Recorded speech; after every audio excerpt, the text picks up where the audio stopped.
Hello everyone, my name is Priya और आज की वीडियो है मेरी ये नो मेकअप लुक के ऊपर।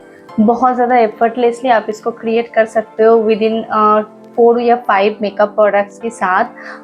प्रॉपर मेकअप प्रोडक्ट्स भी नहीं है, जिसके पास रेगुलर बेसिस पे कोई भी मेकअप सामान नहीं रहते हैं, तो वो कैसे इस लुक को अचीव कर सकते हैं, तो उसके बारे में भी मैं डिस्कस करूँगी। अगर आपको इंटरेस्टेड हो तो ये मेकअप लुक देखने के लिए तो प्लीज़ कीप ऑन वॉचिंग।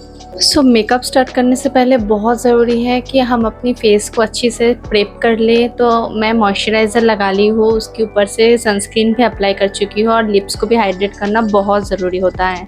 चाहे तो टिंटेड सनस्क्रीन भी इस्तेमाल कर सकते हैं, लेकिन मैंने मेरा जो फेवरेट सनस्क्रीन है एंड दिस इज़ फ्रॉम न्यूट्रीजिना, तो मैं इसको इस्तेमाल कर चुकी हूँ ऑलरेडी। तो ये ग्लो स्किन पे ऑलरेडी प्रोवाइड कर रहे हैं, तो बस मैं इसके ऊपर ही सनस्क्रीन के ऊपर ही मैं मेकअप को स्टार्ट करूँगी। जब चाहे तो आप नॉर्मल कंसीलर से भी आपका नो मेकअप लुक क्रिएट कर सकते हैं, लेकिन मेरे पास अभी बीबी क्रीम है, तो मैं इस बीबी क्रीम से ही नो मेकअप लुक क्रिएट करने वाली हूँ। मैं इस बीबी क्रीम को, ये स्विस ब्यूटी की तरफ से बीबी क्रीम है, इस बीबी क्रीम को मैं मॉइस्चराइज़र के साथ अप्लाई करके दिखाऊंगी। And this is the shade of 01 which is my exact skin tone. तो इसीलिए मैंने सबसे पहले बालों को टाई कर ली, क्योंकि मेकअप और स्किन केयर के दौरान बाल डिस्टर्ब करें वो बिल्कुल भी पसंद नहीं होता है। तो अच्छे से इसको पहले बांध लो, उसके बाद मैं मेकअप स्टार्ट करती हूँ। क्योंकि ये 1 शेड लाइटर है ये बीबी क्रीम, इसीलिए मैं इसका पी साइज अमाउंट लूँगी एंड उसके साथ मैं मॉइस्चराइज़र को मिक्स करूँगी एंड देन उसको मैं अपने फेस पे अप्लाई करूँगी। शुरुआत में आपको लग रहा होगा कि ये बहुत ज़्यादा वाइट है, बट ऐसा कुछ नहीं है, धीरे धीरे ऑक्सीडाइज हो जाता है एंड आपके स्किन टोन के हिसाब से ये परफेक्ट मैच होती है। अगर किसी को मेरे स्किन टोन जैसा कलर है तो वो बिल्कुल ये 01 वाला शेड इस्तेमाल करो एंड पूरा दिन रहने के बाद ये धीरे धीरे अपना कलर में आ जाता है। एंड मैं इसको डॉट डॉट करके पूरे फेस पे लगाऊंगी। वैसे तो मेरा डार्क सर्कल नहीं है, लेकिन फिर भी जहाँ पे आपको ज़्यादा कवरेज की ज़रूरत पड़ती है, जैसे माउथ के पास में एंड अंडर आइज़ पे, आईलिड के ऊपर, इस सब जगह पे आपको थोड़ा सा ध्यान देना पड़ता है, क्योंकि उस सब जगह पे हमको ज़रूरत पड़ती है ज़्यादा। एंड देन मैं उसको हाथों से ब्लेंड करती हूँ, क्योंकि मुझे नहीं लगता कि इस मेकअप लुक में कोई भी मेकअप ब्रशेस की ज़रूरत पड़ती है, क्योंकि हार्डली इसको 5 मिनट्स भी नहीं लगता क्रिएट करने में। एंड मैं हाथों से इसको पूरा ब्लेंड करती हूँ। नेक्स्ट स्टेप में मैं फेसेस कनाडा का ये कॉम्पैक्ट यूज़ कर रही हूँ। तो कोई भी कॉम्पैक्ट पाउडर को कभी भी आपकी स्किन में ऐसे घिसना नहीं होता है, उसको जस्ट डैप डैप करके आपकी स्किन में लगाना पड़ता है, जैसे कि मैं दिखा रही हूँ। तो इससे बहुत एक फ्लॉलेस मेकअप लुक अचीव होता है। एंड कभी भी आपकी नेक को भूलना नहीं चाहिए, उस पर तो फोकस करना ही पड़ता है। इतने में ही आप डिफरेंस देख पा रहे हो कि कैसा इसका लुक्स आया है। नेक्स्ट स्टेप में I am using this wet and wild का आईब्रो किट। तो ये मेरे पास रखी हुई थी, तो मैंने एक्स्ट्रा कोई ब्राउ पेंसिल पे इन्वेस्ट नहीं किया। तो इसका एक साइड में स्पूली है, तो मैं स्पूली से पहले अपने आईब्रो को कोम कर लूँगी। उसके बाद इसका एक आईब्रो कलर में से ब्लैक भी है एंड ब्राउन भी है। I always choose a brown colour for my eyebrow, because of black colour बहुत ज़्यादा ड्रामेटिक लगता है एंड मैं इसको ब्राउन कलर से ही फिल करती हूँ।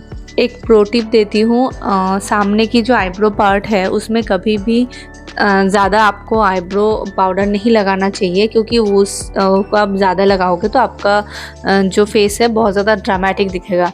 तो आप उस हिस्से को छोड़ के बाकी हिस्से को आप आईब्रो पेंसिल से या फिर आईब्रो स्पूली से आप कलर कर सकते हो। एंड इसमें से मैं कोई भी लाइनर का इस्तेमाल नहीं कर रही हूँ। जो आईब्रो पैलेट है उसी में से मैंने ब्लैक कलर को इस्तेमाल कर रही हूँ एज ए माई लाइनर। तो मैं थोड़ा सा उसको लेके एंड उसको डेफिनेशन देने की कोशिश करूँगी। लाइक छोटा सा एक विंग बना के उसको मैं हल्के से बस अपने आइज़ की तरफ थोड़ा सा लेते हुए आऊँगी, जैसे कि आप देख पा रहे हो। बिल्कुल मैं वैसे ही करती हूँ हर दिन। जो नो मेकअप लुक अगर क्रिएट करते हो आप, ऐसा वाला कोई नॉर्मल मेकअप लुक, तो उस केस में आप ये वाला चीज़ फॉलो कर सकते हो। एंड दोनों आइज़ पे ही मैं सेम वही चीज़ करने वाली हूँ। इससे एक मतलब आपका हाथ भी बैठ जाता है कि आपको पता है कि इतना ही क्वांटिटी में लेना है और ऐसे ही मेकअप लुक क्रिएट करना है। नेक्स्ट स्टेप में मास्कारा बहुत इम्पॉर्टेंट होता है कोई भी आई लुक में।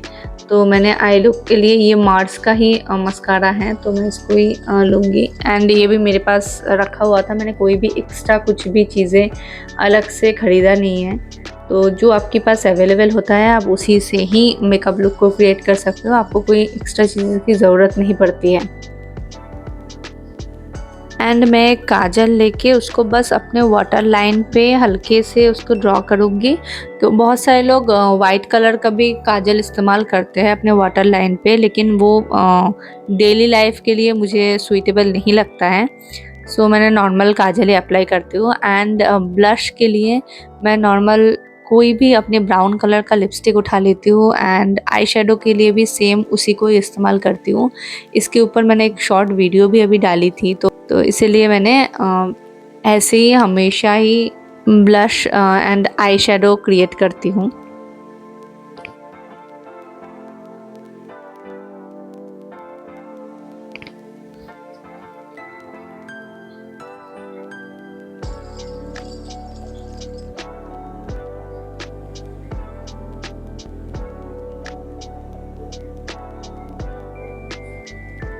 नेक्स्ट आप कोई भी लिपस्टिक इस्तेमाल कर सकते हो, चाहे मैट हो या क्रेयॉन मैट हो। तो मैं क्रेयॉन मैट में इस्तेमाल कर रही हूँ। ये भी फ्रॉम द ब्रांड मार्स से है। एंड ये क्रेयॉन है बट ये बिल्कुल मैट जैसा लुक देता है, तो मैं इसको इस्तेमाल कर ली हूँ क्योंकि डेली लाइफ में I think matte lipstick best रहता है। So here is my final look. और आपको ये वीडियो कैसी लगी प्लीज़ मुझे कमेंट में बताना। And don't forget to subscribe to my channel. फिर मिलते हैं अगले वीडियो पे।